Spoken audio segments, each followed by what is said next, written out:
Climb on BBC Radio Sheffield. So the sport and music event Sheffield is only days away now, and one of the performers appearing at the Don Valley Bowl is X Factor winner Joe McElderry. Joe's about to release his fourth album, and I asked him in my chat with him if he knew that he was the only ever X Factor winner to release 4 albums. Just been told this the other day, but apparently nobody else has done it. Really? So Leona Lewis hasn't done it then? She's only had 2 albums, I think. Oh, Does that matter then to you, stuff like that? Do you know what it is? I'm just thankful that I've been able to release 4 albums. I never even thought I would get past 1, so to be 2-3 years down the line since X Factor, it's incredible. You know, I don't really get involved in all the statistics, and sometimes you can get a bit too wrapped up in chart positions and all of that kind of stuff, but I'm just pleased that I'm able to put albums out and they do well and people enjoy them. That's the main thing. People are enjoying them as well. And what about pop star to opera star? Because that gave you kind of a different angle to what we were familiar with you for, didn't it? That was a bit of a risk for me, you know, looking back now. Coming straight out of a show like X Factor and then going on to something like quite, you know, it's a critical world, the operatic and classical world, so I could have just been hated for doing that, but I had a blast doing it.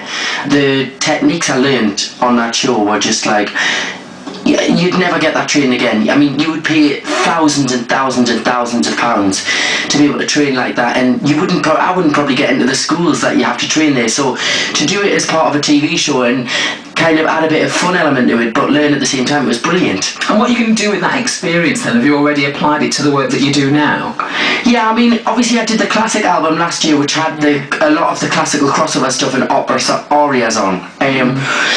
But this album is more the poppy ballads, kind of what I'm known for. I've done a lot of my own writing on this one. So, but when I'm doing shows, the vocal stamina that I was taught last year, which the classical singers use, I put that in so that I can, you know, belt out the high notes and keep it going right the way through a show, you know, whereas normally I would be feeling it by like the 7th or 8th song into the show. But now I can just stand on stage for hours and hours and keep singing, but I don't tell anybody that, otherwise they'll never have us off stage. You don't want that? Well, no, we do want that, actually. That's why you won X Factor, because people love you. That's part of what people like, you know, that kind of you've got a real personable way, haven't you, with your audience as well. Yeah, I mean, you know, I know how it is to go to a concert, and I know what I like to see when I go on stage, and I know what I like to hear, so I kind of put that into my work, and I make it kind of, you know, like a fun night for people, but at the same time, you know, they're there to hear my voice, so I want to give the best performance each time that I go, because that person might only ever see you once, you know, in your whole career, and you have to leave them with something really good. Let's go back to X Factor for a moment. The whole experience of that, do you think that the television actually does justice to the experience that you went through? Is it the same, more or less the same, what we see to what happened? The process is exactly as you see it, but it's actually, like, for us as contestants and finalists on the show, it's 10 times more hectic, because you only get to see the show once a week, but we're working like every single day, like 15-hour days, doing auditions, rehearsing. So it is the same, but it's all combined into an hour on a Saturday night. So you're sitting at home thinking, oh, well, that looks pretty easy. But it's pretty full on. It's a full. I would love to. I loved the show, and I loved the process of it, and it was one of the best experiences of my life. But looking back at it, it's like it's one full on process to go through. And would you recommend other people to go through that process then, Joe? Yeah, I mean, you know, what you have to do with it is, it's a platform. That's what it is. It's not. You're not going to be an overnight superstar for the rest of your life if you go on there. It's a platform. You have to work really hard, you know. And there is a lot of things thrown at you on the way, and you've just got to deal with them and keep going. But if you love music and you love singing, then that gets you through it. And the passion for that. But if you just go on and be famous, it's pointless doing it. And one of the big steps for you when you actually left the show was to be sort of more open about your sexuality. How much of your persona is that then, Joe? I wanted to talk about it, but at the end of the day, you know, it is who I am, but it's not all I am, if you know what I mean. There's many sides to it, so I'm very professional with my work, so I kind of wanted to I wanted to talk about it, but I didn't want it to take over the fact that I was a singer and my music, if you know what I mean. Yes. And why was it so important to talk about it then? Why didn't you just say, well, this is my business? Why did you feel the need to sort of talk about it and then to just leave it at that? Because what happened is I started doing loads of interviews for the first album, around the album, and what I found is nobody was asking about the songs, everybody was just trying to find out who my girlfriend is, if I had a boyfriend, who I'd kissed, who I fancied, and I was just like, everybody was just fishing and digging all the time, and I thought, I'm just going to do one interview, put it out there, and then put a stop to all these rumours and everything that happens, and make it about me music again, and be honest with people. I've always been honest, and that's just the way I am. So I just kind of wanted to talk about it and then kind of move on and carry on with my job. And how did you find the digging? Because that must be a part of celebrity that you probably weren't fully aware of. I mean, obviously we read about other celebrities all the time, but is it something that you experienced that was actually worse than you perceived it would be?